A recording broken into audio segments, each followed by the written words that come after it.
وَلَقَدْ يَسَّرْنَا الْقُرْآنَ لِلذِّكْرِ فَهَلْ مِن مُّدَّكِرٍ اعوذ باللہ من الشیطان الرجیم بسم اللہ الرحمن الرحیم یا ایھا الذین آمنوا لا تتبعوا خطوات الشیطان، اہل ایمان شیطان کے نقش قدم کی پیروی نہ کرو۔ ومن یتبع خطوات الشیطان، جو کوئی بھی شیطان کے نقوش پا کی پیروی کرے گا فإنہ یأمر بالفحشاء والمنکر، تو شیطان تو اسے حکم دے گا، وہ تو حکم دیتا ہے بے حیائی کا اور منکر کا، بری بات کا۔ ولولا فضل اللہ علیکم ورحمتہ، اور اگر نہ ہوتا اللہ کا فضل اور اس کی رحمت تمہاری شامل حال، ما زکا منکم من احد ابدا، تم میں سے کوئی ایک انسان بھی کبھی پاک نہ ہو سکتا۔ اللہ تعالیٰ کا فضل ہے، اللہ کی رحمت ہے۔ ایک شخص سے غلطی ہو جاتی ہے، اللہ پردہ پڑا رہنے دیتا ہے تو اس کے اندر اصلاح کا مادہ پیدا ہو جاتا ہے۔ ایک دفعہ آدمی ننگا ہو جائے تو پھر ڈھیٹ ہو جاتا ہے۔ اس سے یہ کہ اللہ تعالیٰ جو ہے ان چیزوں کے اندر اس کی بڑی حکمت ہے کہ اگر کوئی غلطی ہو گئی ہے فوراً نہیں پکڑتا، وہ اس کو مہلت دیتا ہے اصلاح کرے۔ ولولا فضل اللہ علیکم ورحمتہ، اگر نہ ہوتا اللہ کا فضل تم پر اور اس کی رحمت، ما زکا منکم من احد ابدا، تم میں سے کوئی بھی کبھی نیک اور پارسا نہ بن سکتا اور پاک نہ ہو سکتا۔ ولکن اللہ یزکی من یشاء، بلکہ یہ تو اللہ تعالیٰ ہی پاک کرتا ہے جس کو چاہتا ہے۔ واللہ سمیع علیم، اللہ سمیع علیم ہے۔ ولا یأتل اولو الفضل منکم والسعة ان یؤتوا اولی القربى والمساکین والمہاجرین فی سبیل اللہ۔ اس آیت کی بھی شان نزول ہے کہ حضرت ابو بکر صدیق رضی اللہ تعالیٰ عنہ کے ایک یا تو بھانجے تھے یا خالہ زاد بھائی تھے، حضرت مصطح۔ یہ حضرت مصطح جو ہیں غریب آدمی تھے اور حضرت ابو بکر ان کی مدد کیا کرتے تھے، پیسے سے، مال سے ان کی ضرورت جو ہے پوری کرتے تھے۔ لیکن یہ مصطح بھی اس میں شریک ہو گئے۔ حضرت عائشہ صدیقہ رضی اللہ تعالیٰ عنہ پر جو تہمت کا معاملہ چلا تو حضرت ابو بکر کو جب معلوم ہوا کہ مصطح بھی اس معاملے کے اندر شریک ہے تو پھر غصے میں آ کر ان کا قسم کھا لی کہ میں اب اس کے ساتھ کبھی کوئی بھلائی نہیں کروں گا، اس نے اتنی بڑی غلطی کی ہے اور اس معاملے کے اندر میری بیٹی کا معاملہ ہے اور اس میں اس کو یہ خیال نہیں آیا کہ میں اس کے ساتھ کتنا کچھ احسان کرتا ہوں، اور اس نے اس کے اندر جو ہے وہ خود بھی شریک ہو گیا۔ اس پر اللہ تعالیٰ کی طرف سے گرفت آ رہی ہے کہ نہیں ابو بکر یہ ٹھیک نہیں ہے، جو بھی اس سے غلطی ہوئی، لیکن تم جو نیک کام کر رہے تھے اس کا کیوں قسم کھاتے ہو کہ اس کے اندر تم مدد نہیں کرو گے۔ ولا یأتل اولو الفضل منکم، اور نہ قسم کھائیں جو فضل والے ہیں، درجے والے ہیں تم میں سے، جن میں اللہ نے فضیلت دی ہے، نیکی میں بھی، ایمان میں بھی فضیلت دی ہے، دولت میں بھی فضیلت دی ہے، وسعت، اور جنہیں کشادگی دی ہے، مال کی کشادگی دی ہے، ان یؤتوا اولی القربى، کہ وہ کوئی صلہ رحمی کریں اپنے قرابت داروں کے ساتھ، کچھ دیں مال اور صدقہ و خیرات دیں اپنے قرابت داروں کو، والمساکین والمہاجرین، اور محتاجوں کو اور وطن چھوڑنے والے مہاجرین کو، فی سبیل اللہ، اللہ کی راہ میں۔ تو یہ قسم نہ کھائیں۔ ولیعفوا ولیصفحوا، انہیں چاہیے کہ معاف کر دیں اور درگزر سے کام لیں۔ الا تحبون ان یغفر اللہ لکم، کیا تم یہ نہیں چاہتے کہ اللہ تمہیں معاف کرے؟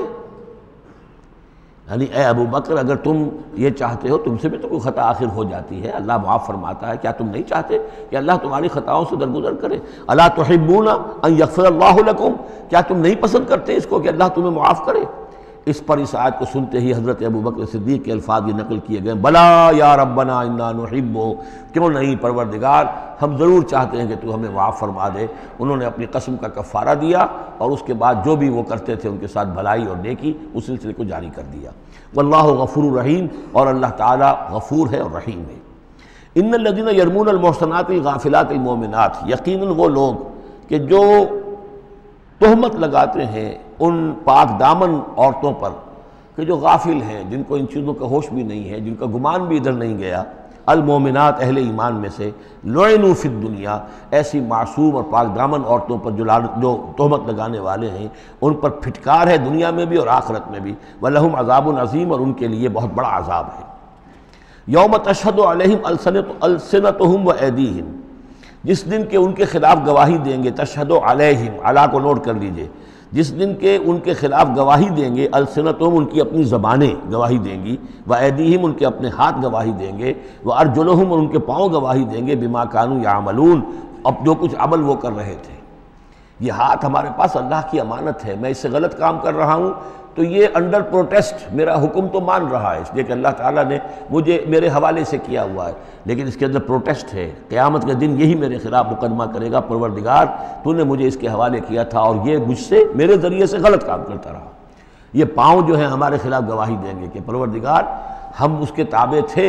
اس کے حکم کے مطابق چل رہے تھے، یہ بدبخت ہمیں چوری کرنے کے لیے جاتا تھا تو اس کے لیے استعمال کرتا تھا، یا کوئی اور برا کام کرنے کے لیے ہمارے پیروں ہمیں استعمال کرتا تھا۔ یومئذ یوفیہم اللہ دینہم الحق، اس دن اللہ تعالیٰ ان کا پورا بدلہ ان کو دے دے گا۔ یہ دین کے لفظ کو یہاں نوٹ کیجئے، دین بدلے کو کہتے ہیں، دین مالک یوم الدین، جزا و سزا کے دن کا مالک، بدلے کا دن۔ وَيَعْلَمُونَ أَنَّ اللَّهَ هُوَ الْحَقُّ الْمُبِينُ، اور وہ جان لیں گے کہ اللہ تعالیٰ ہی ہے الحق، سچا اور ہر بات کو کھول کر بیان کر دینے والا۔ الخبیثات للخبیثین والخبیثون للخبیثات، ناپاک عورتیں ناپاک مردوں کے لیے ہیں اور ناپاک مرد ناپاک عورتوں کے لیے ہیں، اور طیبات والطیبات للطیبین والطیبون للطیبات، اور ستھرے اور پاک باز جو خواتین ہیں وہ پاک باز مردوں کے لیے ہیں، اور پاک باز جو مرد ہیں وہ پاک دامن خواتین کے لیے ہیں۔ اولئک مبرؤون مما یقولون، یہ لوگ بری ہیں ان چیزوں سے کہ جو لوگ کہتے ہیں۔ لہم مغفرۃ ورزق کریم، ان کے لیے مغفرت ہے اور رزق کریم ہے۔ یہ دونوں آیات جو ہیں در حقیقت اخلاقی تعلیم کی نوعیت کی ہیں کہ اتنی اخلاق کی حس معاشرے کے اندر رہے کہ جس کے ساتھ کوئی بدنامی کا معاملہ ہو جائے پھر وہ خود محسوس کرے کہ میں آئسولیٹ ہو کر رہ گیا ہوں یا رہ گئی ہوں اس معاشرے کے اندر، یہ معاشرے کے اندر یہ عام روش پیدا ہو جائے۔ جیسے کہ پہلے آیا تھا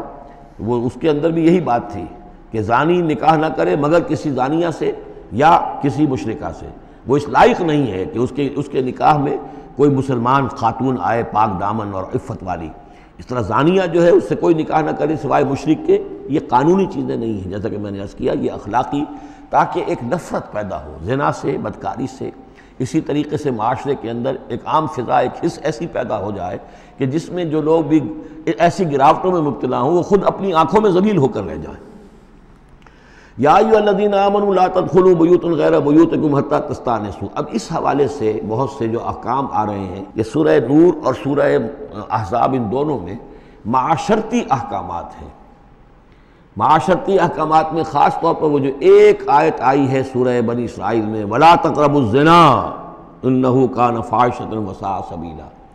اس زنا کا سد باب کرنے کے لیے اسلام کے معاشرتی نظام میں بہت دور دور تک اقدامات کیے گئے ہیں۔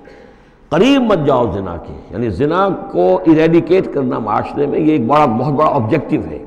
اور اس کے لیے دور دور تک اقدامات، مثلا پردہ ہے، ستر ہے، لباس کے احکام دیے گئے ہیں۔ معاشرہ جو ہے ہمارا جو ہے وہ مکسڈ سوسائٹی نہ ہو، مخلوط معاشرہ نہ ہو، مردوں کی ذمہ داریاں علیحدہ ہیں، عورتوں کی علیحدہ ہیں،